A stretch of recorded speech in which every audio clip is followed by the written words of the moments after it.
اپنے من میں ڈوب کر پا جا سراغ زندگی، تو اگر میرا نہیں بنتا نہ بن اپنا تو۔ السلام علیکم۔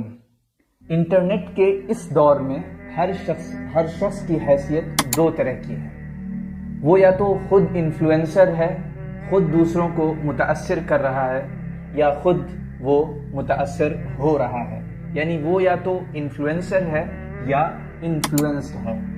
ہم انٹرنیٹ چلانے کے دوران یوٹیوب کی فیڈ پر یا فیس بک کی فیڈ پر بے شمار ایسے موٹیویشنل اسپیکرز سے انٹروڈیوسڈ ہوتے ہیں جو ہمارے حوصلے کو تو بڑھا رہے ہوتے ہیں، لیکن ساتھ ہی ساتھ ان کی جو باتیں ہوتی ہیں ان کی بنیادیں بہت ہی دین مخالف ہوتی ہیں، اور گویا وہ ہمیں مٹیریلزم میں دھکیل رہے ہوتے ہیں۔ لیکن ہم چونکہ ان کے ایک بڑے فین بیس کو دیکھ رہے ہوتے ہیں اور ہم یہ دیکھ رہے ہوتے ہیں کہ ایک بڑی آڈینس ان کے پاس ہے، تو ہم ان کی باتوں کو کراس چیک نہ کرتے ہوئے اسے کہیں نہ کہیں انکانشیسلی ایکسیپٹ کرنے لگتے ہیں، اور دھیرے دھیرے ہمارا مزاج میں وہ باتیں جڑ پکڑنے لگتی ہیں، جس کا نتیجہ یہ ہوتا ہے کہ بہت سی جگہوں پر ہم خدا مخالف روش اختیار کرنے لگتے ہیں۔ ہم جو کچھ سنتے ہیں ہمارے ایکشنز اسی پر بیسڈ ہوتے ہیں، تو ہمیں چاہیے کہ ہم ایسے اسپیکرز کو سنیں جن کی باتیں ایک طرف موٹیویٹ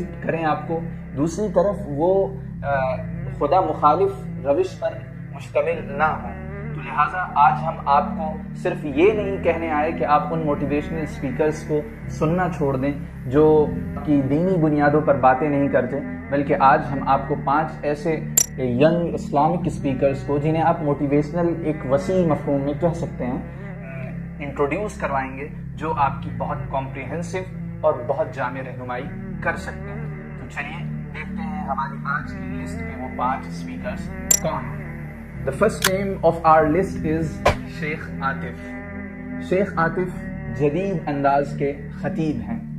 شیخ عاطف کی تعلیم جدید علوم کے مرکز امریکہ میں ہوئی ہے، اور دوسری طرف وہاں سے فارغ ہونے کے بعد انہوں نے درس نظامی میں بھی اپنی تعلیم کا ایک وقت گزارا ہے۔ گویا وہ جدید النافع اور قدیم الصالح کا مجمع البحرین ہیں، یعنی دونوں طرح کی ایجوکیشن سے وہ بہرہ ور ہیں۔ شیخ عاطف کا طرز گفتگو بہت پرجوش اور بہت حرارت لیے ہوئے ہیں، اور وہ بڑے درد کے ساتھ اور بڑی سوزش کے ساتھ اپنی باتیں نوجوان نسل کے سامنے رکھتے ہیں۔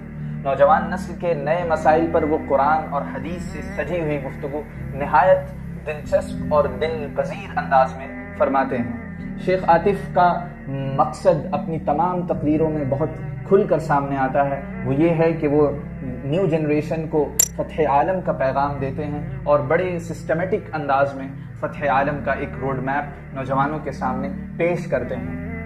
ان کی گفتگو کا ایک ٹکڑا سنیے، اور اگر پسند آئے تو ان کے چینل المدرار کو سبسکرائب کر کے ان کے مستقل لسنر بن جائیں۔ جو یقین کی راہ پہ چل پڑے انہیں منزلوں نے پناہ دی، جو یقین کی راہ پہ چل پڑے انہیں منزلوں نے پناہ دی، جنہیں وسوسوں نے ڈرا دیا وہ قدم قدم پر بیٹھ گئے۔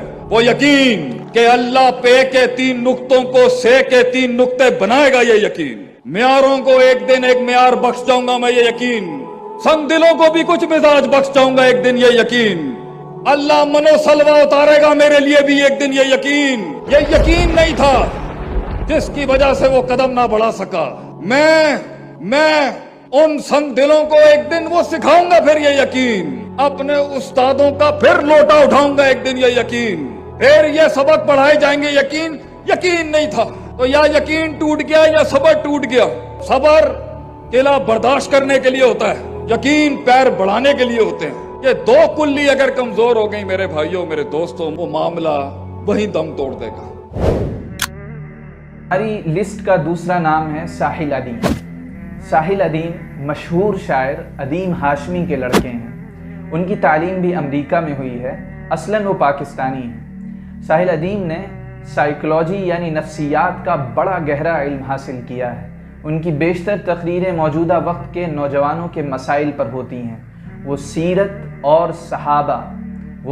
اور صحابہ کی زندگیوں کو نہایت عمدہ طریقے سے آئیڈیلائز کر کے دکھاتے ہیں۔ ساحل ادیم اپنی تمام تقریروں میں اس مخصوص طرز فکر کے خلاف علم بغاوت بلند کر رہے ہوتے ہیں، جس کی بنیاد یہ ہے کہ اسلام محض پوجا پاٹ کا نام ہے۔ ان کے خطبات مادیت کے سیلاب کے خلاف ہوتے ہیں، الغرض وہ نہایت مناسب انداز میں ایک نوجوان کو حرکت میں لانے کا فن جانتے ہیں۔ ان کی یہ گفتگو سنیں، اگر پسند آئے تو ان کی تقریروں سے ضرور استفادہ کریں۔ میں آپ کو بتا رہا ہوں، مسلمانوں میں رہ کے بھی آپ کو دوزخ میں جانے کے چانس ہے۔ اگر آپ مسلمان اورینٹیڈ ہو گئے ہیں، ہیومن اورینٹیڈ ہو گئے ہیں، گروپ اورینٹیڈ ہو گئے ہیں، اگر آپ اللہ اورینٹیڈ نہیں ہیں، سوری، یہی تو وہ مسئلہ ہے۔ زائنزم اسی کو تو کہتے ہیں، اپنی باؤنڈری الگ کر لیا آپ نے۔ آپ افریقہ کے قبیلے کے اندر بھی ظلم کو توڑنے کے لیے پیدا کیے گئے ہیں، جن کا نہ کرسچینٹی سے تعلق ہے، نہ یہودیوں سے، نہ ہی وہ کسی اللہ کو مانتے ہیں۔ وہاں پہ بھی ظلم ہو رہا ہے، آپ نے جا کے روکنا ہے۔ یہ ہے اسلام کی، میں نے کس لیے روکنا ہے؟ وہاں پہ میں نے ٹھیکہ لیا، جی ہم نے لیا۔ کس نے دیا؟ میرے رب نے مجھے دیا ہے، میرے باپ کو دنیا میں بھیجتے ہوئے ٹھیکہ دیا تھا، مجھے 114 چیپٹر کا قرآن دیا تھا۔ یہ ٹھیکہ دنیا کا ٹھیکہ ہے۔ اپنے بیوی بچے نہ پالنے چلتے جائیں، وہ تو بلیاں بھی پالتی ہیں۔ اپنا قبیلہ نہ کر لیں، وہ تو بھیڑیے بھی اپنے قبیلے کا رکھوالے کرتے ہیں۔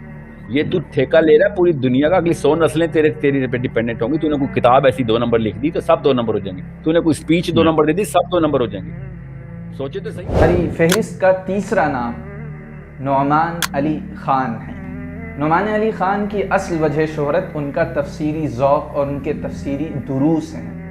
وہ تفسیر جدید طرز کے مطابق اتنے سہل انداز میں بیان کرتے ہیں کہ آپ ان کے تفسیری دروس سن کر قرآن کریم کے حقیقی عاشق ہوئے بغیر رہ ہی نہیں سکتے۔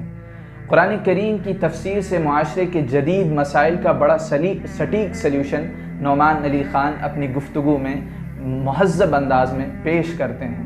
قرآن کریم کی ترویج و اشاعت کے لیے انہوں نے البینہ انسٹیٹیوٹ بھی قائم کیا ہے، جو تمام دنیا میں متحرک اور فعال ہے۔ ان کی کئی کتابیں بھی ہیں۔ ان کی پیدائش تو پاکستان میں ہوئی، مگر اصلاً اب وہ رہتے امریکہ میں ہیں۔ اگر آپ قرآن کریم سے اپنا تعلق بڑھانا چاہتے ہیں اور قرآن کریم سے اپنے مسائل کا حل چاہتے ہیں تو میں آپ کو اسٹرانگلی ریکمینڈ کروں گا کہ آپ استاد نعمان علی خان کو ضرور سنیں۔ آپ ضرور ان کی اسپیکنگ اسکلز کے قائل ہوئے بغیر نہیں رہ سکتے، اور آپ قرآن کے ذریعے اپنے مسائل کا حل ان کی گفتگو سے ضرور پائیں گے۔ اگر آپ نے واقعی دین سمجھنا ہے نا، اور اپنے بڑے بڑے سوالوں کا آپ کو جواب چاہیے، تو میں آپ سب کو ایک نصیحت کرتا ہوں، یہ نصیحت دل پہ لے لو۔ جو بھی آپ کے سوال ہیں نا، وہ جمع کر کے ایک دراز میں ڈال کے اس دراز کو تالا لگا دو، اور پھر قرآن کھولو۔ قرآن کو اس لیے نہیں کھولنا کہ آپ کو اپنے سوالوں کا جواب چاہیے، قرآن کو اس لیے کھولنا کہ میرا رب مجھے سکھا رہا ہے کس چیز کے بارے میں مجھے سوچنا ہے۔